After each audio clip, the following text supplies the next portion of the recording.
저도 이렇게 환자분의 인생이 정말 달라지고 삶이 달라지는 거 보면서 저도 치과의사로서 굉장히 좀 뿌듯함을 느끼는 그런 진료 중 하나가 이렇게 전악 재건 전체 임플란트 케이스 아닌가 이렇게 생각을 합니다. 네, 안녕하세요. 치과의사 민재웅입니다. 이번 영상은 임플란트에 대한 영상입니다. 임플란트 중에서도 전체 임플란트라고 불리는데요. 치과의사들 사이에서는 전악 재건이라고 사용하는 그런 케이스를 설명드리면서요. 어떤 부분을 주의해야 될지, 다수의 임플란트를 어금니나 앞니에 심을 때 어떤 부분을 조금 주의하면서 제가 진료를 해야 되고 신경을 써야 되는지, 그리고 왜 그렇게 해야 되는지 하나하나 자세히 보면서 설명을 드리도록 하겠습니다. 이번 영상은 환자분의 구강 환경 뿐만 아니라 임플란트 진단을 할 때는 임플란트 같은 경우는 뼈에 식립을 해야 되잖아요, 잇몸뼈에. 그래서 엑스레이 사진을 보면서 밀리미터 단위까지 제가 설명을 드리도록 하겠습니다. 그래서 어떻게 보면은 환자분들이 다른 곳에서는 이제 상담을 할 때 듣기 어려웠던 그런 내용들까지 제가 조금 다뤄보려고 하거든요. 실제로 저는 환자분들 상담을 할 때 임플란트 뭐 1개든 많이 하시는 분들은 막 17개까지도 하시거든요. 17개를 하시든 하나하나 모든 부분을 제가 엑스레이 사진을 캡처를 해가지고 환자분들께 왜 이런 수술이 필요하고 어떤 방식으로 할 건지, 제가 임플란트 사이즈는 어떤 거를 선택을 할 건지, 그리고 시간이라든지 통증은 어떻게 되는지 그런 부분을 세세히 하나씩 설명드리고 있습니다. 그래서 제가 진료실에서 하는 설명보다는 조금 간추리겠지만 유사한 설명을 제가 드리려고 할 거고요. 실제로 저 같은 경우 설명을 굉장히 조금 오래 많이 드리는 편이고, 환자분들한테 그냥 임플란트 수술 뭐 뼈 이식 필요합니다, 잘 될 겁니다 이렇게 간단히 말하는 게 아니고, 과학적으로 제가 진단을 할 때 실제로 임플란트 뼈가 몇 밀리이기 때문에 어떤 방법을 사용을 할 거고, 그런 과정까지 과학적 근거 및 치약의 근거에서 저는 굉장히 좀 세세하게 설명을 드립니다. 그랬더니 많은 분들이요,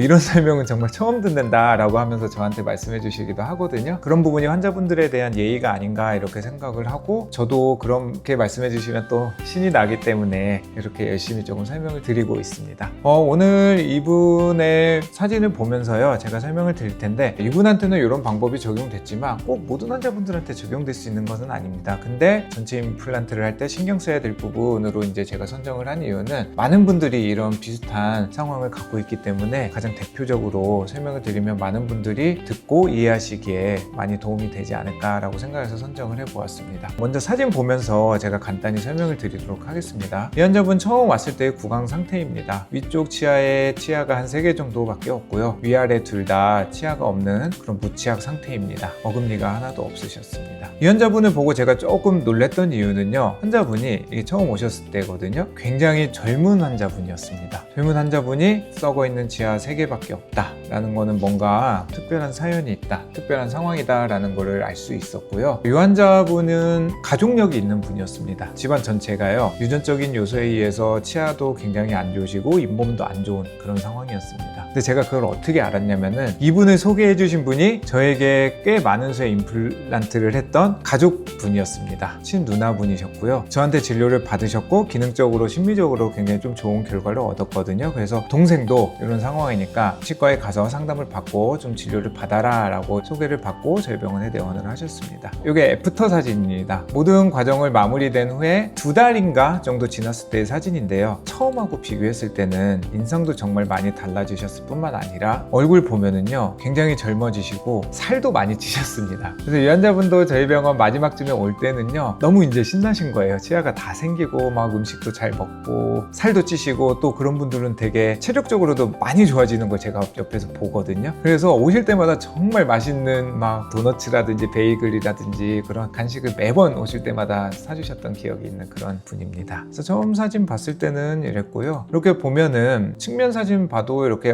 입매무새가 굉장히 조금 좋아집니다. 이때가 이제 치료 전이고요. 이게 치료 후 2달 후인데요. 굉장히 많이 좀 좋아지시고 젊어 보이시죠? 2달만 지나도 이 정도가 되거든요. 근데 한 6개월에서 1년 지나서 이제 정기검진 오시면요, 얼굴 정말 혈색도 좋아지시고 정말 많이 좋아지는 거를 저도 한눈에 봐도 알 수 있을 정도로 이렇게 많이 변화가 되시고, 치과의사로서 그런 모습을 옆에서 보면 정말 뿌듯합니다. 그리고 이분뿐만 아니라 다수의 임플란트를 수술하셨던 분들, 그동안 저 저작이 원활하지 않았던 분들이 이렇게 전악을 회복을 하고 굉장히 건강해지시는 모습을 보면은 이 환자분들한테도 굉장히 중요한 진료, 중요한 시기를 저에게 맡겨주셨다는 점에서 저는 또 그 부분 또한 굉장히 좀 감사하게 생각을 합니다. 그래서 이 환자분 같은 경우도 제가 처음 상담을 했을 때요, 저희 병원 같은 경우는 임플란트 환자분이 오면 처음부터 바로 엑스레이 사진을 찍습니다. 여기 보면은 요 빨간색으로 체크한 부분들이 앞니 남아있는 부분이고요. 사실은 잇몸 속에 이렇게 뿌리만 남은 치아도 하나 남아 있었습니다. 여기도 뿌리만 있고요. 요 노란색으로 제가 체크한 부분이 뭐냐면 잇몸 뼈의 라인입니다. 아래쪽 같은 경우는 이제 무치하게 되신 지 오래 되셨고 틀니를 사용하고 계셨거든요. 보면은 잇몸 라인이 이렇게 평평하게 잘 아물어 있는 걸 볼 수 있습니다. 그래서 요 자리를 하나하나 제가 분석을 해가지고 치의학적으로 예지성이 있는 임플란트 사이즈를 선택을 해서 임플란트 수술을 하기로 했고요. 문제는 여기 위쪽이었습니다. 위쪽 같은 경우 요 주황색 라인이 요 윗부분은 상악동이라는 공간입니다. 그리고 아래쪽 뼈는 요 라인입니다. 그러면 여기서 보면 요 정도가 잇몸뼈라고 보시면 됩니다. 길이로 재보면 대략 한 2에서 3mm인데요. 제가 어금니 임플란트를 심을 때는 스탠다드한 길이가 요새는 8.5mm거든요. 8.5mm의 임플란트를 2mm 깊게 식립하는 게 정석입니다. 2mm 깊게 식립하면은 이 환자분은 뼈의 길이가 1, 2mm밖에 안 되기 때문에 상악동이라는 공간에 들어가게 되고 그럼 공중에 떠 있겠죠. 그거는 사실상 불가능한 수술이라고 보시면 됩니다. 임플란트가 상악동 공간에서 돌아다니는 건 말이 안 되겠죠. 그래서 이분 같은 경우는요, 상악동이 굉장히 잇몸뼈가 얇은 상황이기 때문에 제가 2회법으로 수술을 했습니다. 2회법이라는 거는 뼈이식을 먼저 이렇게 상악동이라는 공간에 뼈이식을 하고요. 그 다음에 그게 4개월에서 5개월 지나면 뼈가 되거든요. 그때 정확한 8.5mm짜리 길이의 임플란트를 2mm 깊게 식립하는 그렇게 수술을 했고요. 두 번에 나눠서 임플란트 수술을 한다라고 해서 2회법이라고 이렇게 말씀을 드리면 될 것 같습니다. 보통 상악동 거상술을 할 때요, 3mm에서 4mm 정도만 돼도 뼈이식하고 임플란트 수술을 같이 하거든요. 근데 이분은 아까도 설명드렸듯이 그게 불가능한 상황이었습니다. 엑스레이 사진, CT 사진을 보면은요, 아래쪽에 이게 치조골의 형태인데요, 발치를 하고 오랜 기간이 지나면요, 치조골이 원래는 이렇게 도톰했던 부분이 서서히 이렇게 수축을 하게 됩니다. 그러면서 이 환자분 같은 경우는 위쪽은 너무 뾰족했고요. 그 밑에까지 봐도 5.4mm, 한 5에서 6mm 정도의 폭밖에 안 나왔습니다. 폭이 왜 중요하냐면 환자분에게 저작, 기능, 오래 쓸 수 있는 임플란트를 식립하려면요, 국내 임플란트 기준으로요, 최소 직경이 4.5에서 5mm 정도가 필요합니다. 5mm의 임플란트를 식립하려면 양쪽에 그게 안정적으로 유지되려면 뼈가 1.5에서 2mm는 있어야 됩니다. 그러니까 최소 9mm, 넉넉히 10mm 정도 있으면 좋겠죠. 근데 이 환자분 같은 경우는 5.4mm밖에 안 되기 때문에 사실 임플란트가 들어가는 길을 만들어 버리면 주변에 뼈가 없습니다. 그러면 당연히 안 되겠죠. 그래서 이분 같은 경우는 치조골 확장술이라고 해가지고요, 제가 잇몸뼈에 가운데 살짝 기스를 내가지고 이렇게 서서히 버려서 10mm를 만든 다음에요, 그 사이에 임플란트를 식립하고 뼈이식을 하는 그런 예지성이 높은 수술 방법을 선택을 하였습니다. 임플란트 뼈이식 수술이 되게 여러 가지가 있는데요, 지금 이 환자분은 치조골 확장술이 가장 적합하다고 해서 그 방법을 선택을 했습니다. 근데 요 치조골 확장술이라든지 치과 의사들이 흔히 말하는 뼈이식이라든지 이런 게 조금 다르거든요. 그 부분에 대해서는 제가 다른 영상에서 다시 한번 말씀을 드리고요. 이 환자분 같은 경우는 어쨌든 잇몸뼈가 얇은 편이셨기 때문에 뼈이식 수술을 많이 했다라고 말씀을 드리면 될 것 같습니다. 요게 이제 위에 치아가 남아있는 부분들, 앞니가 남아있던 부분이고요. 폭이 6.5mm고요. 길이는 괜찮습니다. 이 환자분 같은 경우 길이는 보통 10mm가 넘으면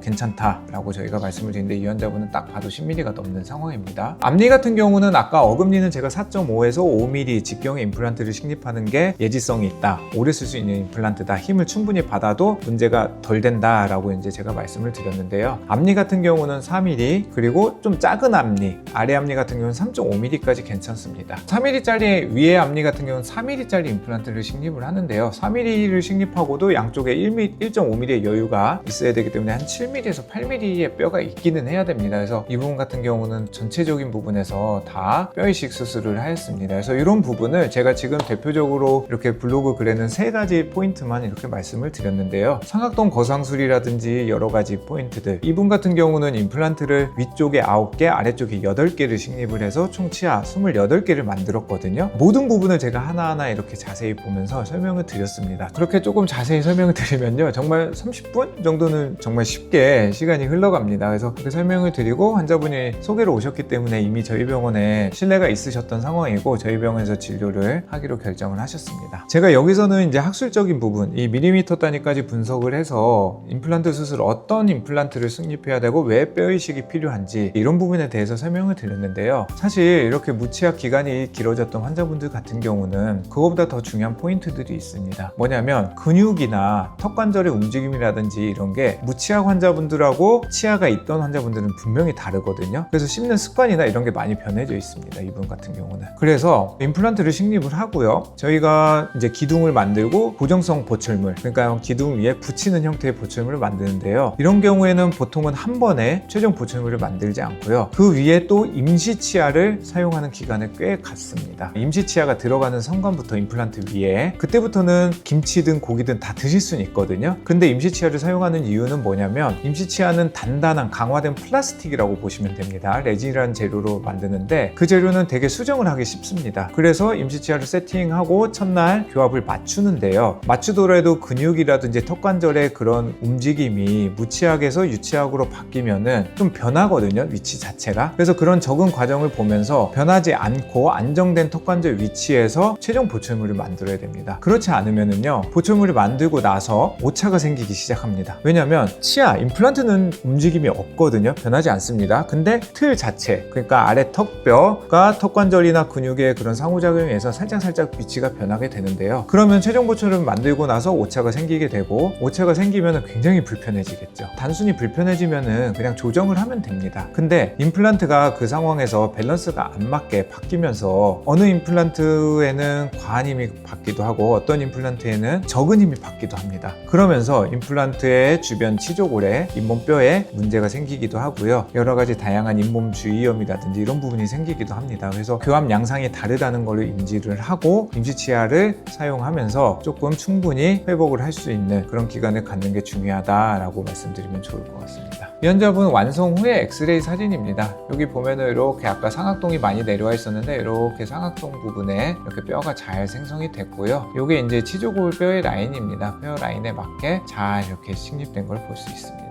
이제 요게 임시치아거든요. 아까 말씀드렸던 임시치아는 확실히 덜 예쁩니다. 왜냐면 제가 막 조정도 해야 되고 조금 그렇기 때문에 색깔이나 이런 거를 조금 그라데이션을 심하게 넣지는 않습니다. 여기도 넣긴 넣었지만. 그리고 아까 재료가 강화된 플라스틱 같은 재료라고 말씀드렸잖아요. 최종 보철물은 도자기라는 재료, 그러니까 지르코니아, 이렇게 도자기처럼 반투명한 재료라고 보시면 됩니다. 정확히 말하면 지르코니아랑 포슬린이라고 하는 도자기는 조금 다른 재료인데요. 어쨌든 약간 반투명한데 임시치아는 약간 불투명한 느낌을 줍니다. 그래서 이렇게 임시치아를 세팅을 해서 적으면은 뭐 한 2-3주 정도만 써도 잘 적응하시는 분들이 있거든요. 그런 기능적인 부분을 다시 회복을 한 다음에 최종 보철물을 본을 뜨게 됩니다. 좀 긴 분들 같은 경우는 한 2-3개월 쓰기도 합니다. 그래서 중간에 예쁜 보철물을 만들기 위한 과정이고요. 이쪽에 이 환자분 같은 경우는 잇몸이 많이 퇴축되어 있던 경우이기 때문에 이렇게 잇몸 형태까지 핑크 포슬린이라고 하거든요. 핑크색으로 이렇게 넣어가지고 신비성을 좀 부여했습니다. 이 부분을 만약에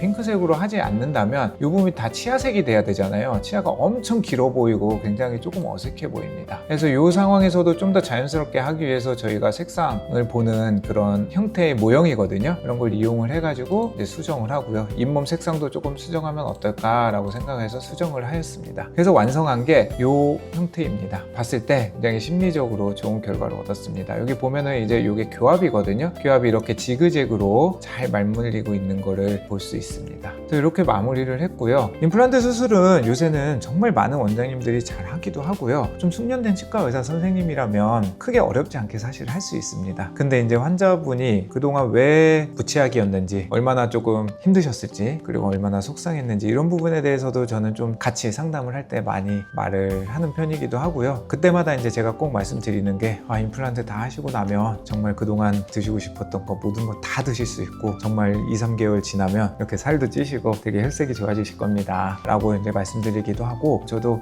이렇게 환자분의 인생이 정말 달라지고 삶이 달라지는 거 보면서 저도 치과의사로서 굉장히 좀 뿌듯함을 느끼는 그런 진료 중 하나가 이렇게 전악 재건 전체 임플란트 케이스 아닌가 이렇게 생각을 합니다. 전체 임플란트 케이스를 할 때는 이 환자분 같은 경우는 내비게이션을 활용하지는 않았습니다. 왜냐면 내비게이션 활용하는 것보다 제가 손으로 직접 하는 게 뼈이식도 많이 해야 되고 하기 때문에 더 편하다라고 생각을 했고요. 수술 손으로를 조금 능숙하게 하는 원장님들은 다 그렇게 생각을 하셨을 것 같습니다. 그래서 손으로 이렇게 다 17개의 임플란트를 다 식립을 했는데요. 내비게이션을 활용하면 굉장히 또 편한 경우들이 있습니다. 그 차이점이 뭔지 그거는 제가 다음번에 영상을 만들어 보도록 하겠습니다. 그래서 오늘은 전체 임플란트에 대한 내용을 제가 영상으로 제작을 해 보았는데요. 제가 네이버 블로그를 약 10년 넘게 운영을 해왔습니다. 네이버에서 민재용 치과의사 검색해 보시면 제 블로그가 나오는데요. 거기 서류 이유 신청하시면 다양한 전체 임플란트 환자분들 케이스들을 보실 수 있거든요. 그러면 훨씬 더 이해하시는 데 많이 도움이 되지 않을까 생각합니다. 오늘 영상을 보시고 궁금한 점 있으시면은요, 꼭 질문 이렇게 남겨주시면 저도 성심성의껏 제가 답변을 할 거고, 제가 다음에 영상을 제작하는데도 더 많은 도움을 받을 수 있을 것 같습니다. 구독과 좋아요도 꼭 눌러주시면 감사하겠습니다. 오늘 영상 이상 마무리하도록 하겠습니다. 감사합니다.